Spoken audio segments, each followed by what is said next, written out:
Slovenia lies a very unique castle named Predjama.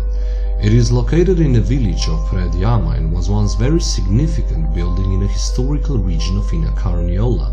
The castle might look like an ordinary castle on first sight, but what makes it so unique is the fact that a major part of the castle is hidden inside the cave. The cave offered safety and made this castle so impenetrable. The history of this castle goes way back. It was first mentioned in the year of 1274 with a German named Luke. The castle was built under a natural rocky arch high in the stone wall to make access to it difficult. The castle became known as the seat of the knight Erazem or Erazem Predjamski, lord of the castle in the 15th century and a renowned robber baron. He was son of Nicholas Luger, the imperial governor of Trieste and captain of imperial guard of the Holy Roman Emperor Frederick III. Erazem was a famous man. He was young, proud and promising. But everything changed when Frederick III went in war with legendary Hungarian king Matthias Corvinus. Many captains on Slovenian soil have joined with Hungarian king, and one of them was Andrei Baunkircher. When Frederick III found out that one of his subjects stepped on the opposing side, he sentenced Andrei to death. But you see, Andrei was a very good friend of Erazem, and his death made Erazem very furious. His belonging to his ruler was fewer and fewer each day. And so on one of the imperial receptions, a scandal took place. Marshal of the imperial army, Pappenheim, stood up and spoke ill of Baunkircher. Erazem challenged Pappenheim to a duel and killed him.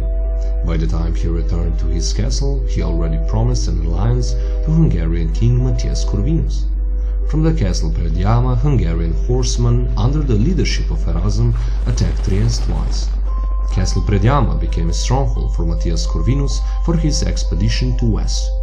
Matthias Corvinus owned more than half of Slovenian territory, and because of that reason Trieste governor began the long siege of the cave. Months had passed and they couldn't figure out the way inside the cave. It is said that Erazem was mocking the soldiers by throwing them cherries off the wall. Soldiers even started to say it is devil's work, since cherries didn't blossom for another month on this side of the mountain. But you see, Erazem had a secret. It was a passage to the other side where climate was a lot more favorable. At the end, Erazem was killed after a long siege. He was betrayed by one of his men that lighted a candle in his room, gave up the position of Erazem, and so he was killed by a shot from a cannon. The Habsburgs burned the castle down, but in order to destroy an inspiring story where Erazem is mocking them, they made up a story of a robber baron who died on the toilet. But the legend of Erazem isn't all the castle is known for. It has been said that the castle is haunted. When the castle is closed to the public, the staff has reported weird noises from the cave, even screaming from the part of the cave where torture chamber was situated. But that's up to you to decide after you visit, of course. If you're interested in medieval times, I suggest you to visit in summer when Erazem Night tournament is taking place. I hope you guys enjoy this story. If you did, make sure you click like, subscribe or perhaps even share it, because it really does help me loads. Thank you all for watching.